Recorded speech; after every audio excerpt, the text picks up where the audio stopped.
Hi friends, எப்படி இருக்கீங்க? நீங்கள் நல்லா இருப்பீங்கன்னு தெரியும். நான் ரொம்ப நல்லா இருக்கிறேன். இந்த வீடியோ உங்களுக்கு பிடிச்சிருந்துச்சுன்னா லைக் பண்ணுங்கள், ஷேர் பண்ணுங்கள், சப்ஸ்கிரைப் பண்ணுங்கள். வாங்க நம்ம இந்த வார வீடியோக்குள்ளே போகலாம்.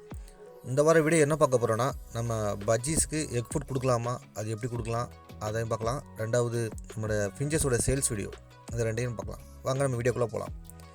நீங்கள் எனக்கு கொடுக்குற பேர் ஆதரவுக்கு ரொம்ப நன்றி. எனக்கு ரொம்ப சப்போர்ட் பண்ணுறீங்க, அதுக்கு ரொம்ப நன்றி. வாங்க நம்ம வீடியோக்குள்ளே போகலாம். நீங்கள் பார்க்குறீங்களே, இதான் எக் ஃபுட், நம்ம வச்சதை சாப்பிட்டுட்டு பஜ்ஜீஸ். இது எப்படி கொடுக்கலாம்? வாரத்துக்கு எத்தனை டைம் கொடுக்கலான்னா, ஒரு டைம் 2 டைம் கொடுக்கலாம். நல்லது, அது கால்சியம் எந்த பிரச்சனையும் வராது, கொடுக்கலாம். நீங்கள் பார்க்குறீங்களே, இது வந்து ஃபிஞ்சஸ், நம்மளோட ஃபிஞ்சஸ் சேல்ஸ் வீடியோ. நம்ம ஃப்ரெண்ட்ஸ் ஒரு ஆள் கேட்டிருந்தார், 8 பேர் கேட்டிருந்தார். ஸோ அது அதான் இது ஃபிஞ்சஸ்.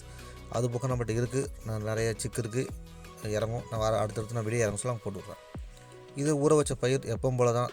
நம்ம கோதுமை, அரிசி, மக்காச்சோளம், கொண்டக்கடலை எல்லாம் ஊற வச்சு போட்டுக்கோம். நம்ம இது யூஸ்ஃபுல்லாக டெய்லி கொடுக்குறது தான். நம்ம வீடியோ கண்டினியூ பார்த்தா உங்களுக்கு தெரியும், இது எப்பவும் கொடுக்குறது தான். இந்த எக் ஃபுட்டு எப்படி கொடுக்கலாம் அப்படின்னு கேட்டிங்கன்னா, எக் நல்லா பாயில் பண்ணி, நாங்கள் எப்படி கொடுப்போன்னா, அந்த பாயில் பண்ணி செல்லை தனியாக எடுத்துகிட்டு எக்கு தனியாக செல்லு தனியாக வைப்போம். ரெண்டையும் சாப்பிட்ருவோம். சில நண்பர்கள் எப்படி வைப்பாங்கன்னா, செல்லோட க்ரஷ் பண்ணி அப்படியே மேஷ் பண்ணி அப்படியே வைப்பாங்க. அப்படி வைக்கலாமா கேட்டிங்கன்னா வைக்கலாம். அது அவங்கவுங்க பேர்ட்ஸ் சாப்பிட்றது, அவங்களுடைய விருப்பப்படி வைக்கிறது. நம்ம அப்படி வைக்க மாட்டோம். நம்ம செல் தனியாக வைப்போம். எக்கை நல்லா அவிச்சு, நம்ம கேரட் துருவோம்ல, அதில் போட்டு நல்லா துருவிடும். பொடிசாக துருவிட்டு அதை வந்து நம்ம டேரெக்டாக வச்சுடுவோம். அது நல்லா நம்ம சாப்பிட்ருவோம்.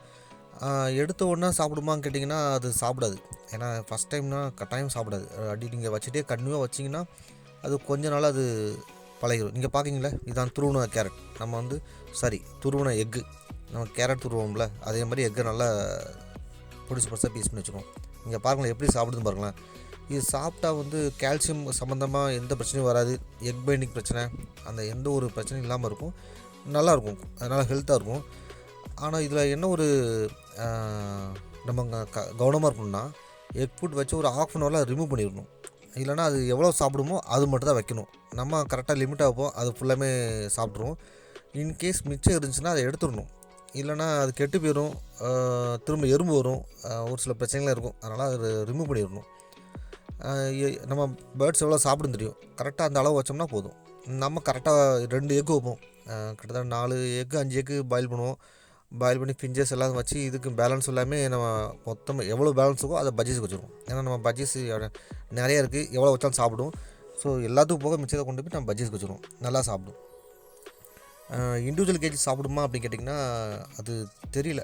நான் வச்சுருக்கேன், சாப்பிட்டது கிடையாது. பட்டு என்கிட்ட வாங்கிட்டு போன நண்பர் சொன்னார் சாப்பிடுதுன்னாரு. அது என்னுடைய அனுபவத்துப்படி இண்டிவிஜுவல் கேஜில் சாப்பிடலை. அது எனக்கு எப்படின்னு தெரியல. ஆனால் எல்லாம் பழகினா சாப்பிட ஆரம்பிச்சிடும். நீங்களும் வச்சு பாருங்கள் ஃப்ரெண்ட்ஸ், நல்லா சாப்பிடும். இந்த வீடியோ உங்களுக்கு பிடிச்சிருந்துச்சுன்னா லைக் பண்ணுங்கள், ஷேர் பண்ணுங்கள், சப்ஸ்கிரைப் பண்ணுங்கள். தேங்க்யூ ஃபார் வாட்சிங். உங்கள் மேலான கருத்தில் தெரிவிங்க. தேங்க்யூ.